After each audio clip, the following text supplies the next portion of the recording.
Eh, bueno, sí, mira, me gustaría dar una visión crítica del tema. Además es un tema que me interesa sobremanera y que he tratado de entender, y básicamente porque, digamos que para definirlo se cae necesariamente en una especie de contradicción moral.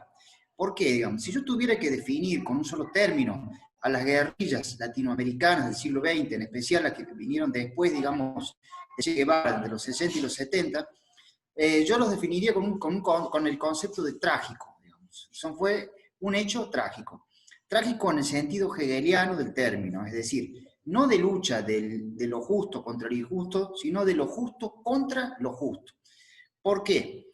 Porque digamos que partiendo de una tesis que estaba equivocada, es una tesis, sin embargo, totalmente noble y sobre todo por la que se jugaron la vida, una tesis, digamos, por la que pusieron todo, con el mejor de los ideales. Y sin embargo, esa tesis estaba necesariamente destinada a fracasar, ¿sí?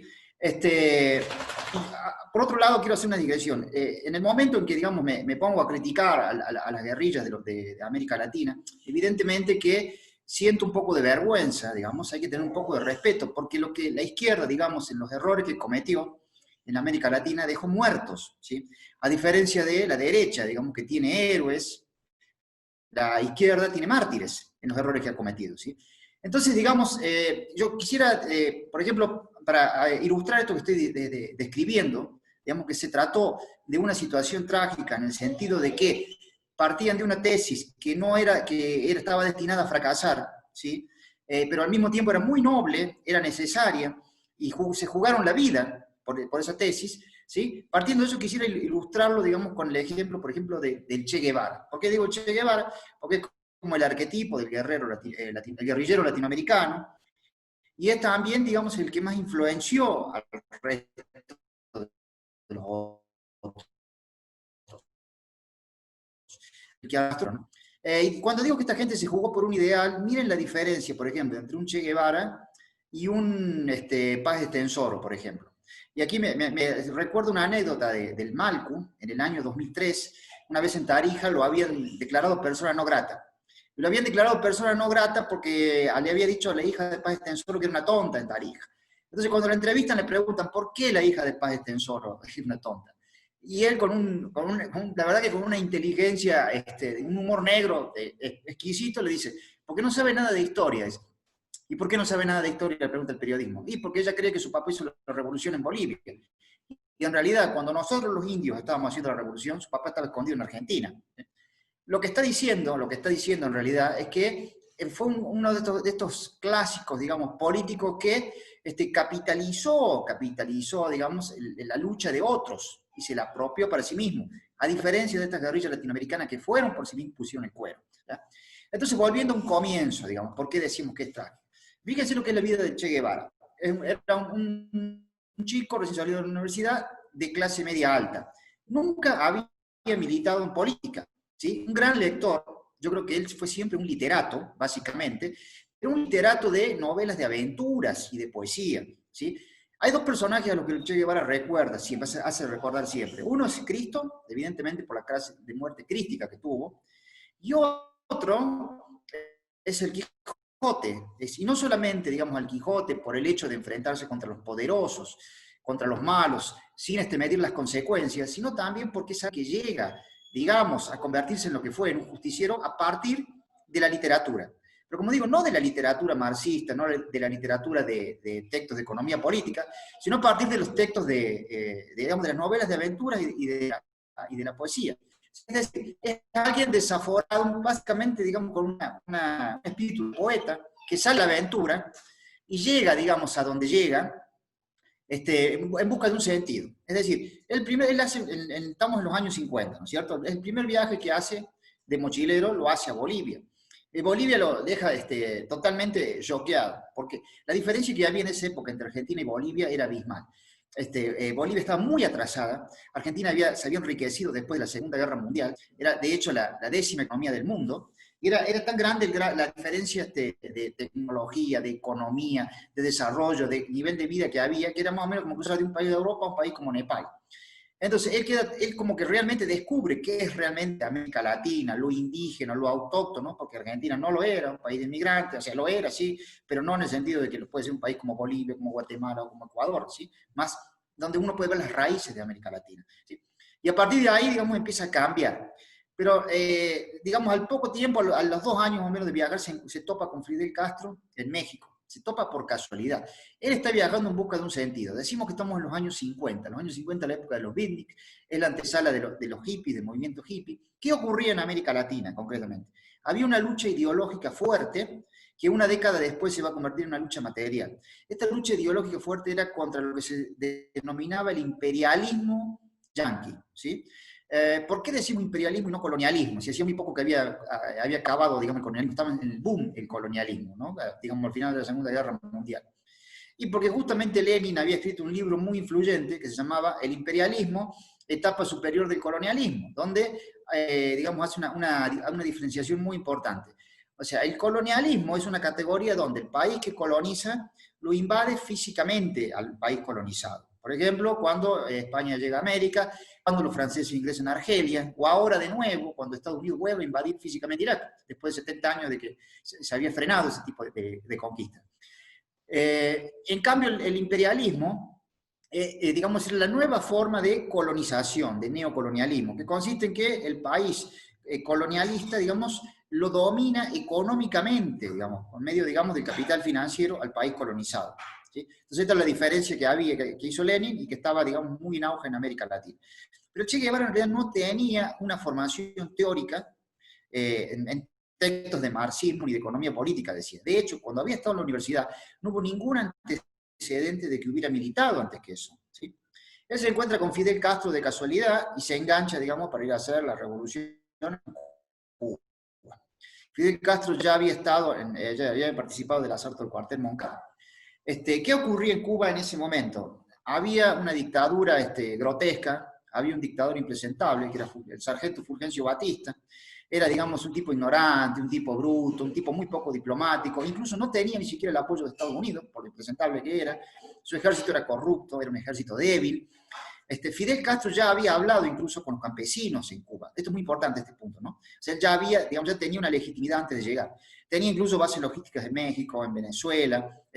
Tuvo el apoyo internacional cuando llegó también ahí. Porque al principio, lo único que se sabía es que estaban derrocando a un dictador odioso como Batista, pero no habían anunciado todavía que iban a formar un gobierno comunista. O sea, se suponía que luchaban por la libertad.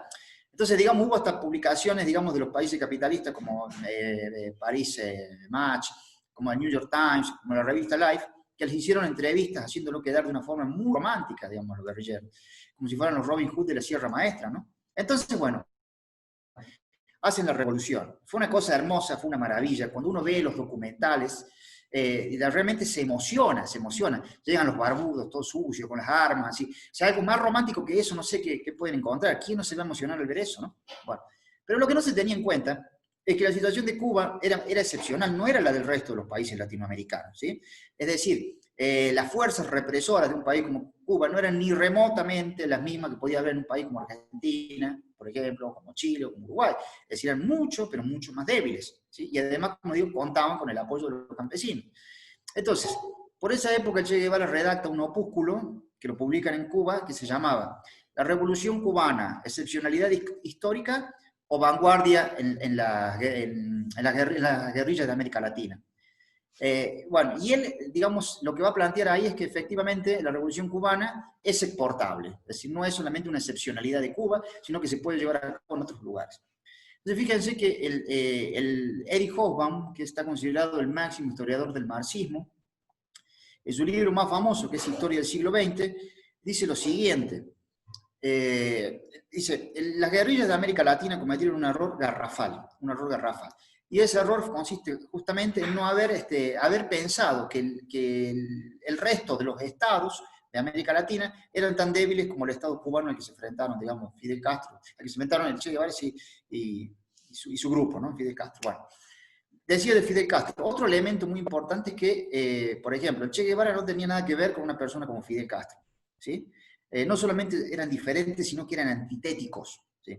Fidel Castro básicamente era un político, es decir, alguien, alguien, digamos, un estratega, alguien frío, alguien pragmático, alguien calculador, alguien que tiene una táctica y una estrategia, alguien que necesita negociar con tipos, incluso los que le caen muy mal.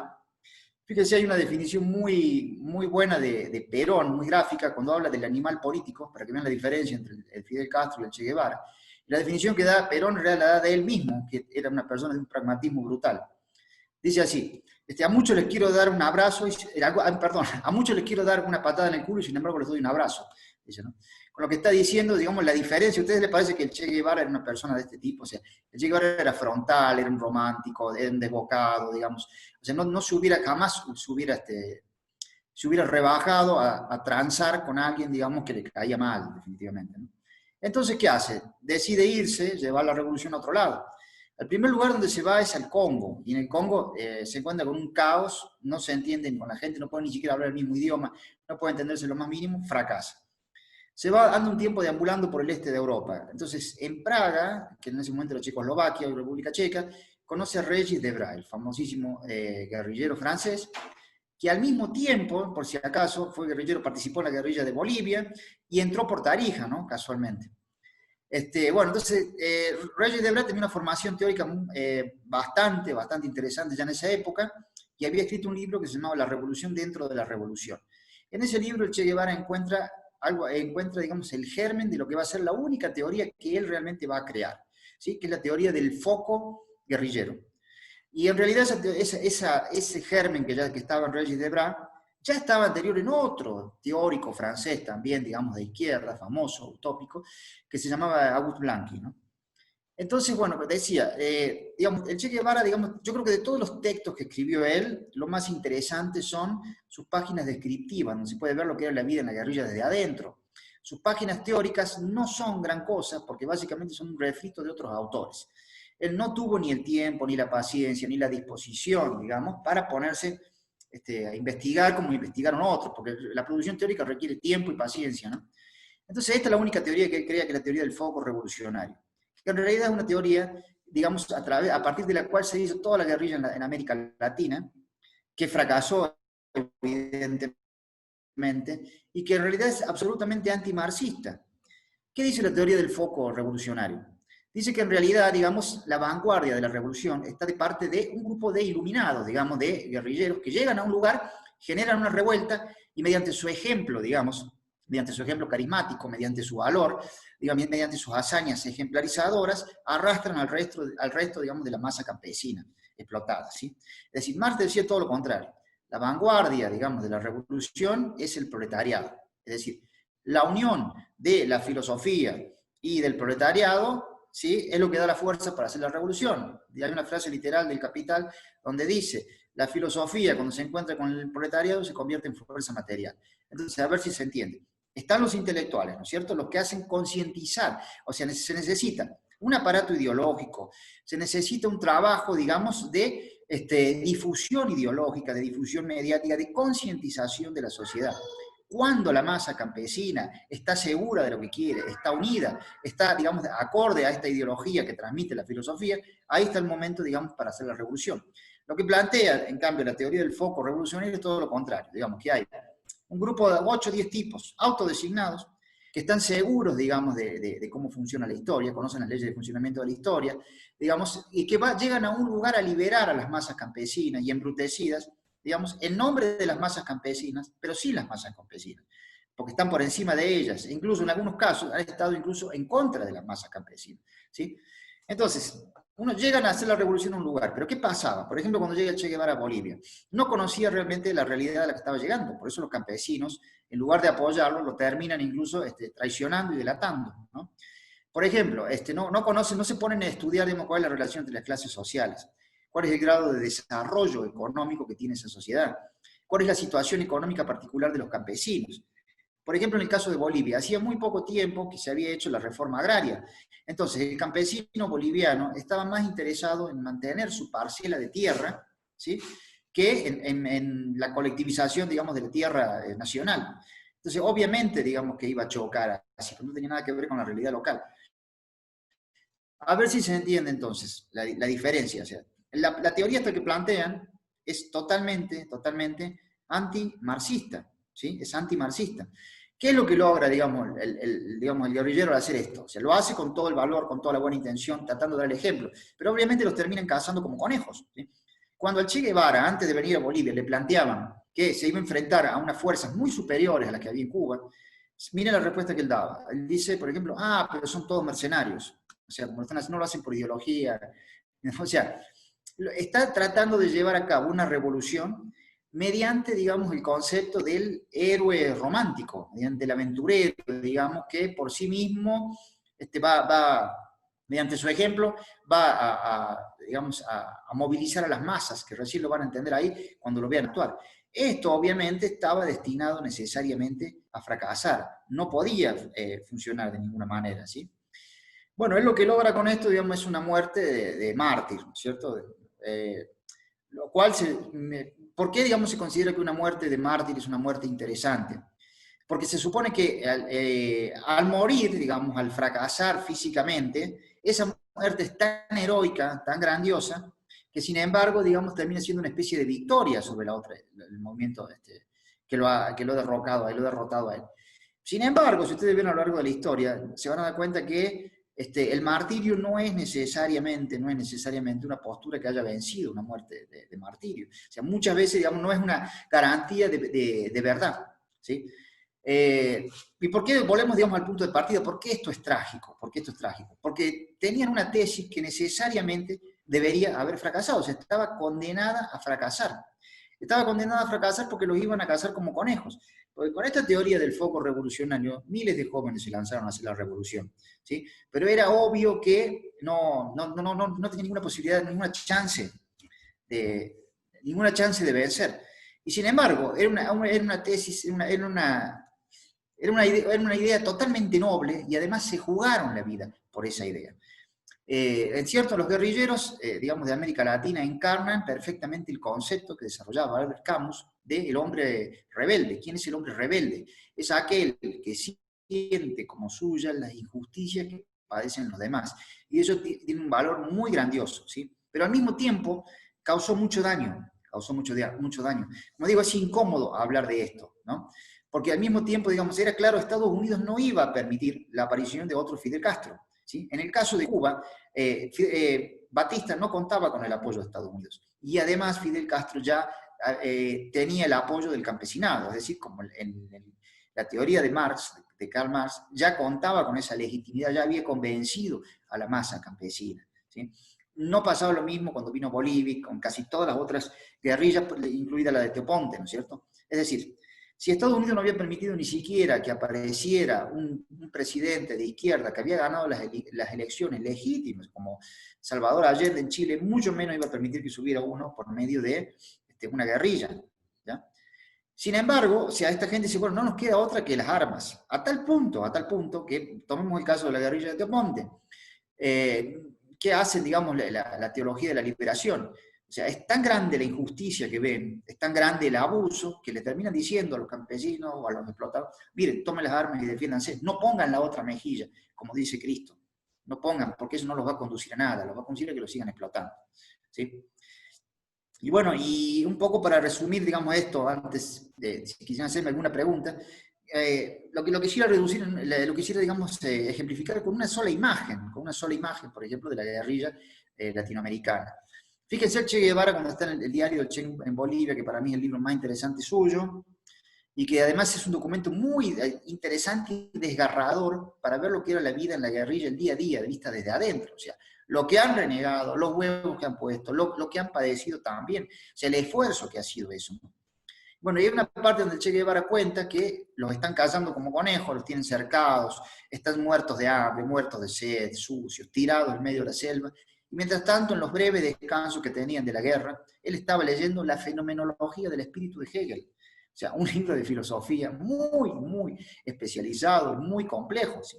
¿Por qué digo que esto sirve como símbolo? Porque esto puede mostrar un poco la tragedia justamente de las guerrillas latinoamericanas, vanguardistas, elitistas, de espaldas al pueblo ignorante, ¿sí? Y tratando de actuar en nombre de ellos, pero sin haberlos convencido y sin tener sin tener realmente la legitimidad de su parte, ¿se entiende? O sea, es como están actuando en nombre de los otros, pero a partir de la elección que han hecho ellos mismos, ¿sí? Y esto obviamente terminó generando, digamos, terminó dándole legitimidad a la crítica que le han hecho los exégetas de la guerrilla, ¿sí? La extrema derecha. Porque normalmente, ¿qué es lo que ocurre con las guerrillas? Genera opiniones muy polarizadas, o opiniones totalmente a favor, muy románticas, o totalmente en contra, muy fascistas, ¿sí? Y fíjense que esto ya lo había descrito Shakespeare, en una de sus obras de teatro, Enrique VIII, dice en una parte, dice, todos esos locos que luchando por el bien terminaron viviendo en el crimen. O sea, desgraciadamente esto fue lo que acabó generando, ¿sí? O sea, una idea noble, interesante, pero que estaba destinada al fracaso, que estaba errada totalmente, y arrastró consigo toda una generación que se terminó inmolando, digamos, en la guerrilla, ¿no?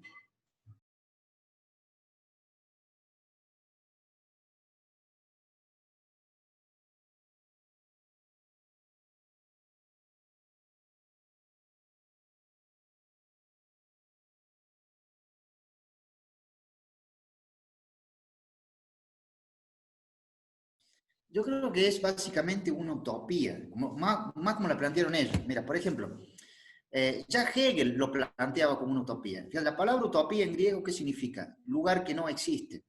Hegel tiene en una parte digamos, en un capítulo, cuando desarrolla lo de la parte del amo y el esclavo, hay un estereotipo que utiliza de humanidad que le llama el que se rige por la ley del corazón, donde dice que es el idealista, que está tan convencido de sus ideales, tan metido, tan enamorado de su ideal, que es capaz de irse a la montaña o al medio del desierto a predicar, digamos, solo digamos, despechado de la humanidad, porque cree que todo el resto de la humanidad está equivocado y no él mismo, una especie de despecho, y es capaz de inmolarse para defender ese mismo ideal. Entonces él dice, Hegel, una utopía en realidad no termina siendo más que otra forma de delirio, digamos, romántico, noble, lindo, y es lindo, estéticamente, digamos, es lindo, pero no termina siendo más que otra forma de delirio. ¿Por qué? Porque la misma realidad lo desmiente, ¿sí? Lo del hombre nuevo hubiera sido hermoso crearlo, pero ¿hasta qué punto fracasó? O sea, no solamente, digamos, porque, digamos, ¿cómo creen que una guerrilla se puede formar a partir del, digamos, de el ejemplo de valor, de nobleza, de grandeza que puede tener una persona que lleve a cabo la revolución? Dentro de la misma Cuba, cuando gana la revolución, empiezan a plantear una serie de valores totalmente diferentes, pero obviamente el hombre, digamos, a pie, el hombre de a pie, el ser humano corriente, el ciudadano corriente, no es un superhombre ni es chano, ¿no es cierto? Es un tipo que era mediocre. Entonces, todo eso que planteaban de trabajar sin sueldo, de trabajar más para el Estado, de hacer cosas, digamos, solamente por ideología y no por interés personal, necesariamente iban a fracasar, ¿sí?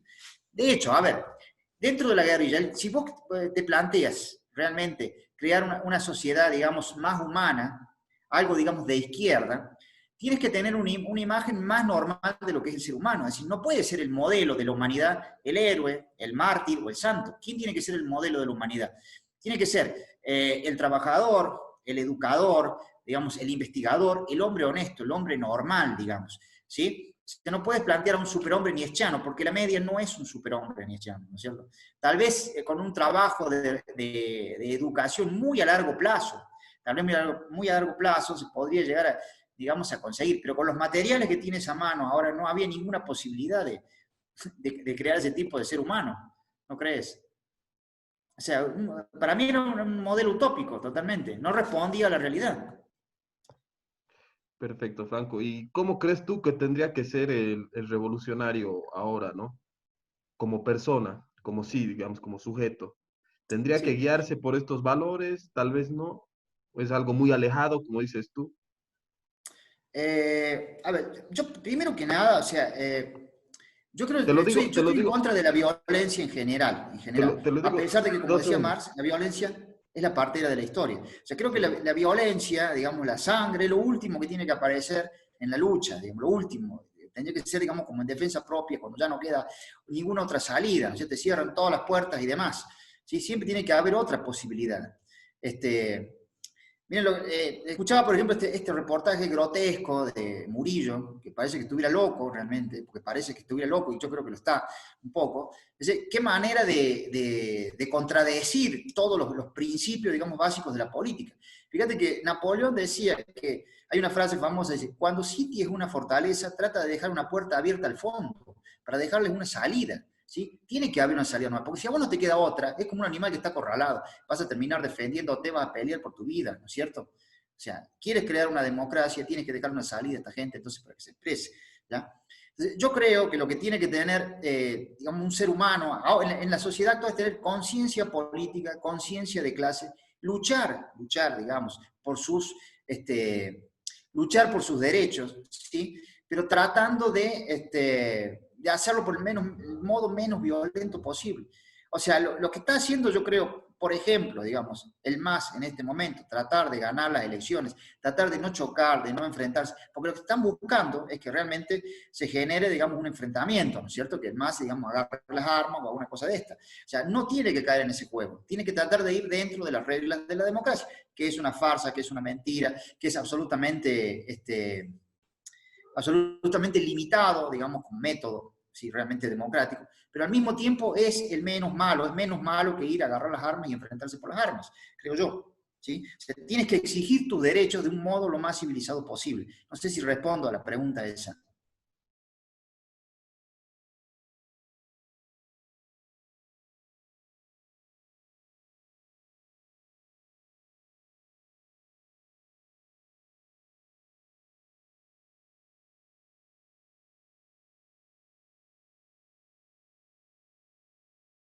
Dale, Franco.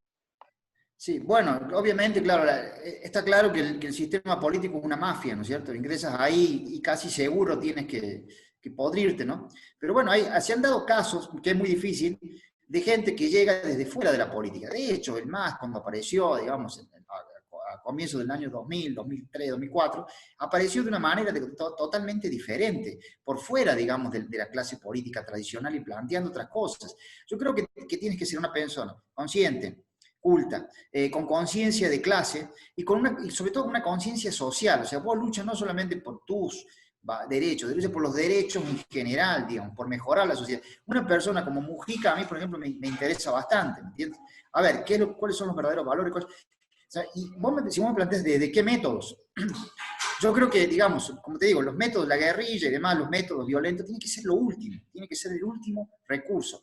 Mientras tanto, tienes que tratar de encontrar tu espacio, digamos, ya sea a través de la militancia o del sindicalismo, de los partidos políticos, haciendo trabajo de difusión crítica, porque esto que hace, por ejemplo, también de educar, de concientizar, es parte del trabajo también revolucionario. Es decir, no es solamente la movilización de las masas, también es el trabajo de crítica, de concientización, de producir conocimiento acorde, digamos, a una sociedad más justa. Pero no sé si estoy respondiendo a la pregunta.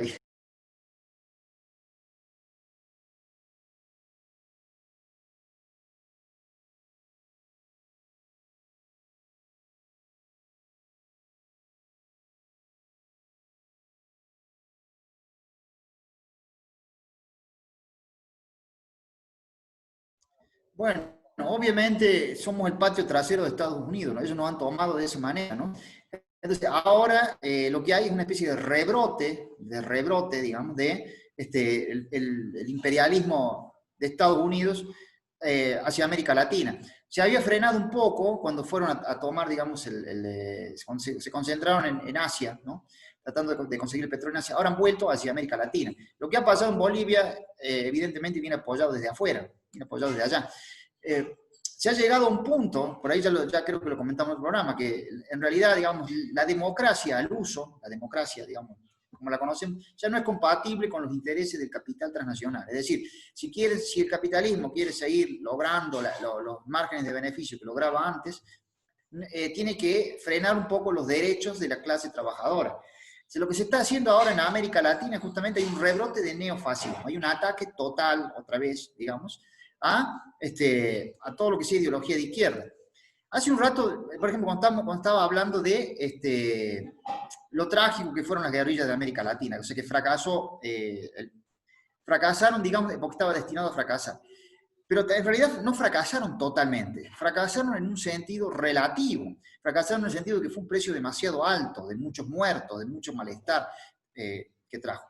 Pero, por ejemplo, el hecho de que hayan surgido personajes como Mujica, como Correa, como Lula, como Chávez o como los Kirchner, fue una consecuencia indirecta de la militancia de los años 60 y 70, de la guerrilla de los años 60 y 70, ¿sí?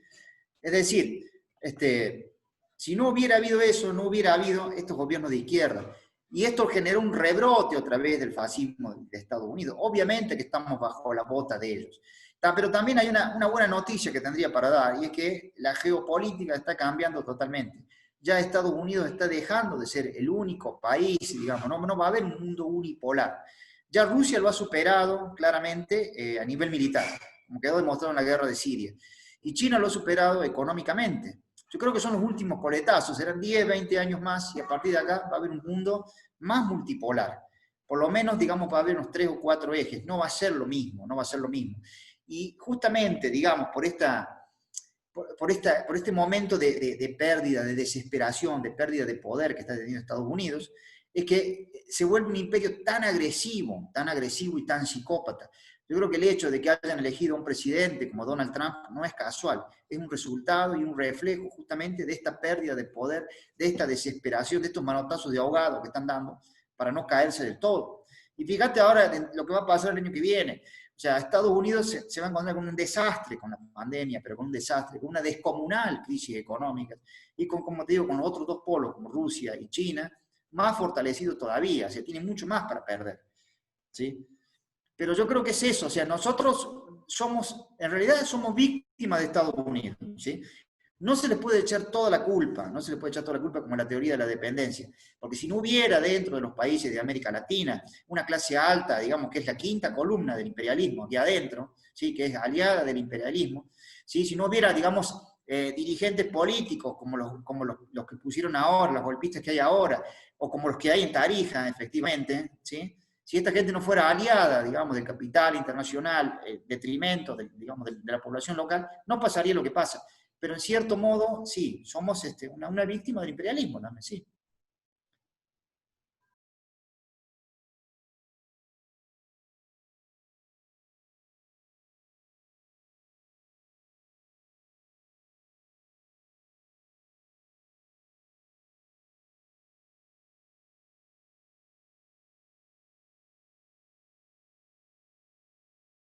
Bueno, yo creo que las mujeres estuvieron igual luchando al lado de los hombres, ¿no? En realidad, digamos, si el hombre está explotado, ¿qué queda para las mujeres? Que a su vez está explotada, digamos, dentro, digamos, del sistema patriarcalista, capitalista, que en realidad, digamos, beneficia a los hombres, ¿no? Y llama la atención porque en todos los movimientos guerrilleros ha habido mujeres muy, muy importantes. Dentro de los montoneros había una, por ejemplo, que era un mito, no sabía ni el nombre, pero le decían la Concha, le decían los militares, ¿no? Es decir, era la mujer, digamos, que iba a la cabeza, tenía más huevo que todos los hombres, iba, secuestraba, hacía lo que se necesitara, y sin embargo era mujer. Y bueno, las mujeres obviamente tienen una lucha más dura todavía que la de los hombres, ¿no? Eh, pero por otro lado, de lo que ellas dependió han puesto igual. O sea, no solo en esto, en todo. Yo estoy convencido de que las mujeres están al mismo nivel que los hombres en todo. No. Si se las discrimina por una cuestión nada más que de discriminación, digamos, arbitraria, injustificada, nada más. Pero si de ellos depende, pueden hacerlo igual. Las que se han metido lo han demostrado siempre. Incluso ser más valientes que los hombres, ¿no? Perdón. Sí, sí, Franco. Sí, Franco, Sí, perdón, sí, lo había dejado en silencio. Sí, no, no tienes razón, hermano. La verdad que las chicas, cuando se meten peor a esto, hermano, sí, a lo que son... sea, sí. Mira, en Tarija mismo, no, hay un montón de mujeres que militan aquí. Muchas tienen más huevos que los hombres, realmente.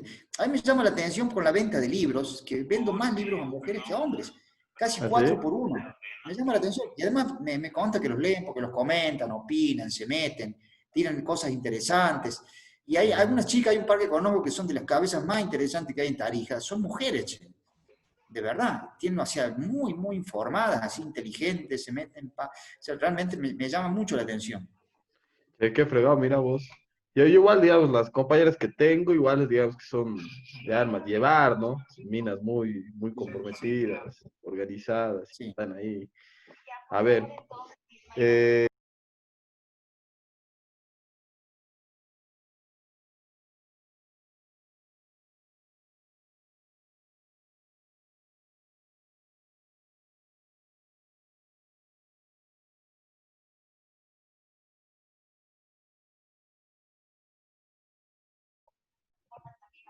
Bueno, bueno, obviamente luchaban por un mundo mejor, tenían valores más lindos, más nobles que los que tenemos nosotros en realidad, ¿sí? Equivocados o no, digamos, cometieron errores, hubo mucho más violencia, hubo casi hasta una guerra de baja intensidad, digamos, por esos valores. Pero yo creo que tenían valores más nobles, más lindos y más interesantes que los que tenemos nosotros. ¿Sí? Pareciera que ahora la vida se hubiera reducido a tratar de salvarse uno mismo, sálvese quien pueda, ¿no? A ver qué hago yo para trepar y hasta dónde llego, nada más. Pero pareciera que no le importaran los demás. Yo creo que tenían valores más interesantes. ¿Qué le diría a la juventud actual? A mí me llama la atención el grado de ignorancia, de alienación, el grado de descompromiso. Creo que básicamente es una cuestión como de ignorancia, o sea, ya no me interesa la política, soy escéptico, paso de todo, soy neutral, pero bueno, cuando uno es neutral está en cierto modo poniéndose de parte del opresor sin quererlo, ¿no? Yo lo que recomendaría es tratar de informarse por lo menos un poco más, porque creo que informándose un poco más, no solamente se adquiere más cultura general, sino también más conciencia de clase y, y se pulen un poco los valores y la sensibilidad. Lo que yo veo es básicamente eso, me impresiona el grado de ignorancia en todo sentido, no solo ignorancia de desconocimiento total, también ignorancia de malos valores, que incluye racismo, incluye desprecio, incluye un materialismo brutal, digamos. Realmente no, estoy hablando como un viejo, ¿no? Como un anciano, pero yo creo que uno ve estos ejemplos de la guerrilla anterior y dice, wow, admirable, o sea, equivocados o no, cuán nobles eran estos valores.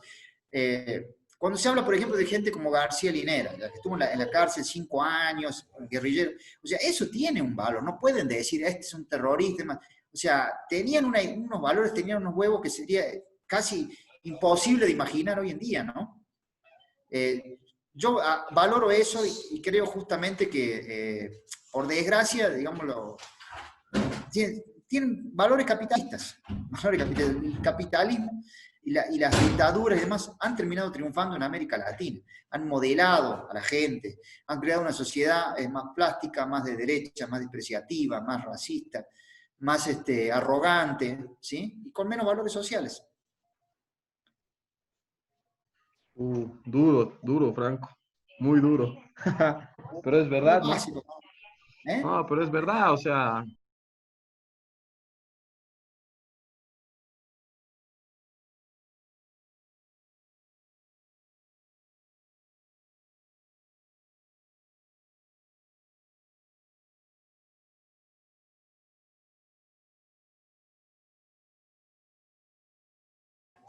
Bueno, primero que nada, por el valor que ha tenido eso, digamos, el valor espiritual que ha tenido eso, digo yo. Es decir, el valor del ejemplo, el hecho de que haya existido un grupo, encima viniendo desde la iglesia, porque era Néstor Paz era cura, que tomó semejante decisión. O sea, lo que implica tomar esa decisión de agarrar las armas para defenderse, para pelear contra los malos, contra los poderosos, digamos, para ir en contra, digamos, de una realidad que era terrible. O sea, no solamente, digamos, a ver, porque no luchaban por ellos mismos, obviamente, lucharon, digamos, para tratar de mejorar la sociedad. O sea, hasta qué punto esta gente tenía valores interesantes y nobles que pretendió enfrentarse a los poderosos sin medir las consecuencias, ¿sí? Porque no quedaba, digamos, otro camino, o era lo que ellos pensaban, que no quedaba otro camino. Yo creo que esto se debe recordar como ejemplo de grandeza humana, grandeza de espíritu. Es decir, aun cuando el método estaba destinado, digamos, a perder, de todos modos habría que tomarlo como ejemplo de grandeza humana, como ejemplo de nobleza y de gente que tiene, digamos, que está en una está, digamos, en un nivel humano superior a la media, que solo nos dedicamos a trabajar, a leer, a estar cómodos en casa, digamos, sin salir a poner el cuero, sin movernos como lo hicieron ellos. Yo creo que en ese sentido se tiene que tomar como ejemplo esta gente. Tiene que ser un ejemplo. Es un ejemplo. No olvidarlo. Exactamente. Gracias, Franco. Puta, mi perro está loco, hermano. Es cachorrito y anda por No, el todas mío también, partes. yo todavía me acuerdo, estaba llorando por salir. ¿No ve? Ya, pues, Franco, eso, a ver, tal vez, no sé si tú quisieras agregar algo más que quieras plantear o ponerlo en el tapete sobre sobre este tema. Eh, no, eso recordar a la gente que, digamos, no queda otra salida que politizarse. Creo que es al revés. O sea, yo lo que más veo, digamos, como que más veo que son lo mismo la izquierda y la derecha. Te dicen, no, no son lo mismo, no tienen ni idea de lo que es. No tienen ni idea de lo que es. O sea, no tienen ni idea de historia, de sociología, de antropología, de filosofía. No saben la diferencia del socialismo, el comunismo, el fascismo. O sea, creo que básicamente lo que me impresiona es, hay un trabajo muy, demasiado arduo de desinformación. O sea, suena paradójico, pero ahora con el tema de Internet, por ejemplo, no tiene más excusa para no leer. Hay Mm, un bombardeo de desinformación, pero se hace un esfuerzo para desinformar y para despolitizar a la gente, cuando lo que tienes que hacer es exactamente lo contrario. Tratar de meterte, de entender, de criticar, ¿sí? De faltar el respeto mm. a las figuras, digamos, omnipotentes así del pensamiento, como por ejemplo un Vargas Llosa. Pues yo veo, digamos, me llama la atención de qué manera se vende a un intelectual como Vargas Llosa. Se lo vende de la misma manera que te venden a un capital, al capital, digamos. Se supone que el tipo tiene un capital intelectual Mm, tan legitimado, tan grande, que es imposible que uno le tenga respeto. Te enseñan a tenerle el mismo miedo que se le tiene, digamos, al dueño de la propiedad privada, por ejemplo, una cosa así, mm. desde el conocimiento, ¿no es cierto? El tipo, digamos, ¿qué es lo que a vos te apabulla? La reputación que tiene Vargas Llosa, ¿entendés? Pero hay que perderle, o sea, tienes que pensar por vos mismo. A ver, Exacto. escucho a Vargas Llosa, ¿qué dice? Estoy de acuerdo en que no, y le tiro también, si hay que tirarle, ¿no es cierto? Perder el respeto, digamos, al poder.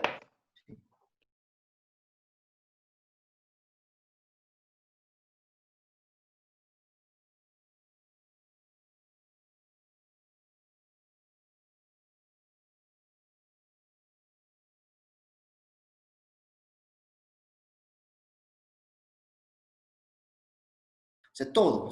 Si vos me hablas desde A hasta Z, la iglesia es exactamente lo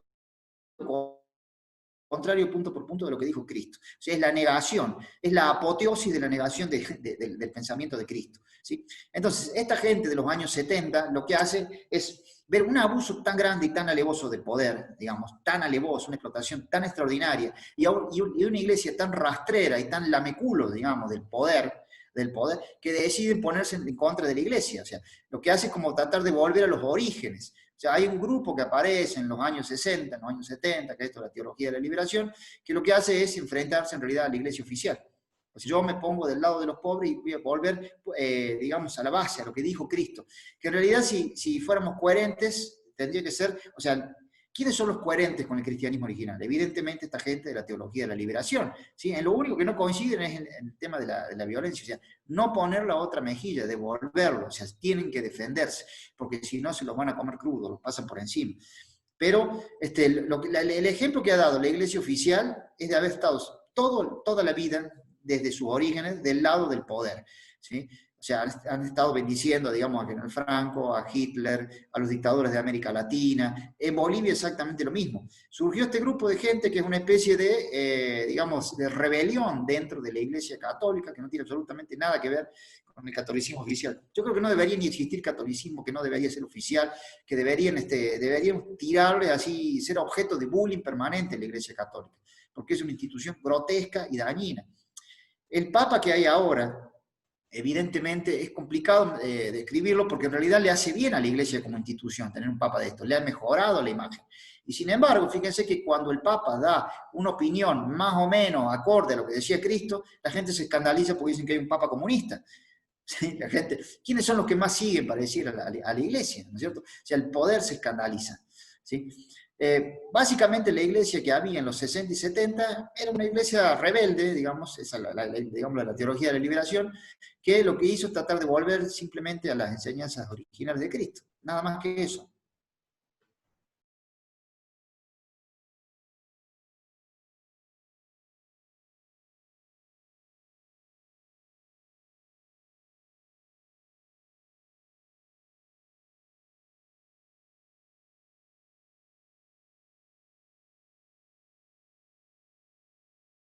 Sí.